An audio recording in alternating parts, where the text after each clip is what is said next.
This is the tube puzzle. The goal is to remove the center piece from the tube. Quickly, you'll notice that there isn't much to the puzzle. No buttons, latches, or any other obvious locking mechanism. This demonstration here shows you how the mechanism actually works.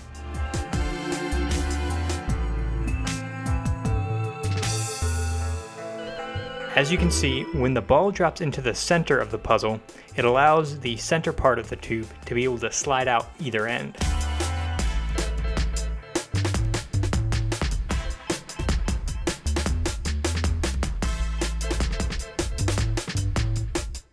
In order to lock the puzzle, you need to reset the position of the ball.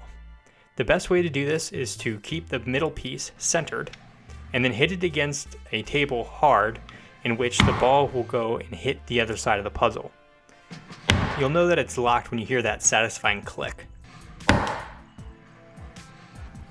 Overall, this puzzle was pretty straightforward, and it provides a good demonstration for anybody who's looking to get into designing their own puzzles because it's a very simple mechanism that can be used in a variety of situations.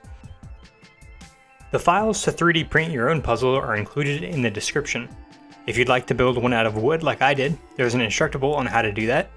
That also has links to the parts needed, such as the magnets. If you have any questions, leave a comment below, and thank you for watching.